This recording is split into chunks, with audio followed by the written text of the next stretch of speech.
Should you be expanding beyond TPT? In this summer series episode, we're going to talk about some other marketplace options to list your teacher resources. Now, I will say, before you think about doing this, please start an email list. It is so much more important to have an email list than to be listing your resources on other marketplaces. Okay, so that's why I went in that order. So I would start on TPT, then I would make an email list.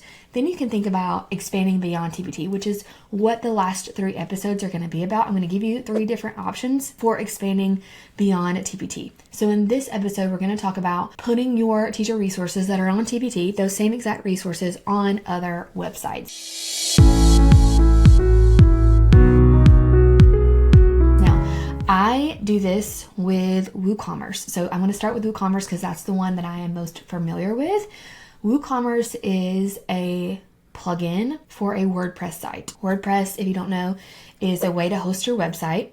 So in order to do this, you would need a WordPress website, okay? And I would only do it if you have a WordPress website. I started my WordPress website back in, I believe, 2017. Tried to DIY it. It was not user-friendly at all. It's still considered like the best website maker.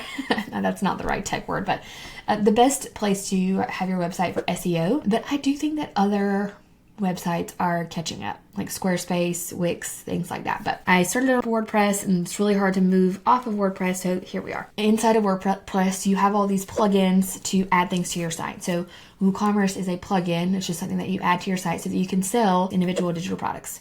I think you can even use it to sell physical products as well. So it was pretty easy to set up once I had the plugin installed, and you just upload products the same way you do in your TPT store.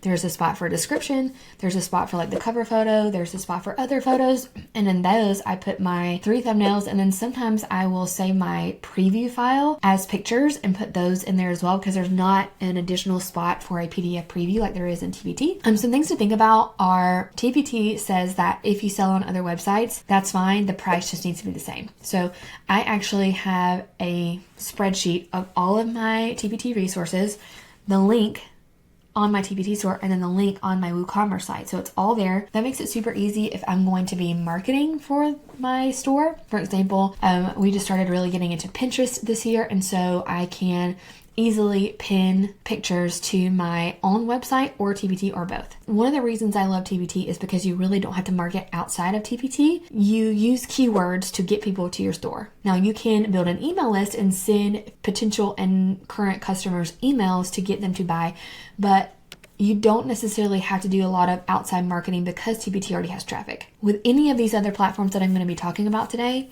you will need to market. So in WooCommerce, no one's coming to your store unless you get people there, okay? So people are not already going to your website most likely looking to buy, unless you already have like a huge name, a huge website, which that might be you. But I know when I first started, no one knew my website, no one knew who I was. So I used some things like SEO to get people to my site, Pinterest, so pins to a product on my site, and it would link directly to that. But I will say, even with me using Pinterest and SEO, I still only make about 1/10 of what I make on TPT on my website. So I'm happy with that, but it's nowhere near TPT, which is why I recommend starting there. So WooCommerce, if you already have a WordPress website. If you don't, there are other options. So Shopify, I actually used Shopify in the past as well. I started with Shopify and then I switched to WooCommerce because WooCommerce is free. Shopify has a monthly fee, but it is very user-friendly and easy to build yourself. So Shopify, you would have your own storefront and you could list your resources there. It's easy to list your resources, similar to WooCommerce, similar to TPT. Again, with Shopify, you have to build your own traffic. So you're pinning, you are sending people there via email, you are posting in Facebook groups, you're getting people there in some way. So Shopify is an option if you don't have a WordPress site. There are other TPT lookalike websites. So basically other companies that kind of like mimicked TPT, Made by Teachers, Classful, another one I just saw the other day. So they're popping up all the time. I haven't tried any of those because I just know that TPT is just the most popular, but I don't think it can hurt. Even if there's like a yearly fee, as long as you are making your money back, I don't think it's going to hurt, because you never know, like those websites could pop off and start getting more traffic or something can happen to TPT. So I think it's good to not put all your eggs in one basket. One other one that I'll talk about is Etsy.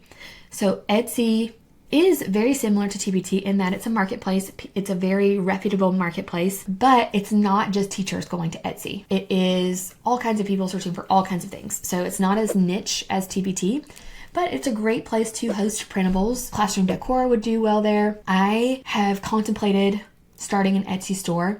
The thing about Etsy is you have to pay for every single item you list. There's a listing fee. So I feel like I've heard this.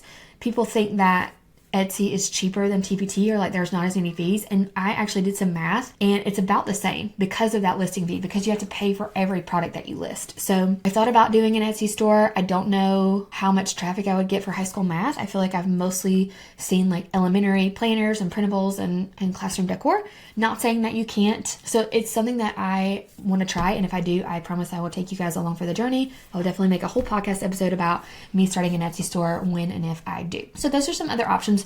I would start with one. I would not try to put your stuff on every single website ever. Start with one other website, track some data and see if it works. I would also not take the time to post everything on another website. I would start with maybe like 10 to 50 resources.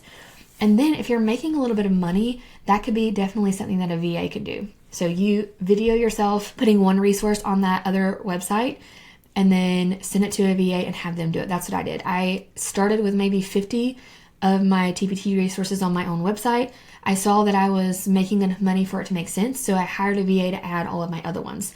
And it was easy because I had already put all of my TPT resources in that spreadsheet. I use Airtable for that, but you could use like Google Sheets or Excel, any type of, I would actually not use Excel because pictures are not great in Excel. And I have like my cover photos in there. I have my thumbnails all in that spreadsheet in Airtable. Airtable is free too, so I think it's a great option. And then she was just able to follow my Airtable and put everything on my own website and then check it off as she went. So those are some options for expanding beyond TPT for teacher resources specifically. And then next week we'll talk about another way to expand beyond TPT. I'll see you then.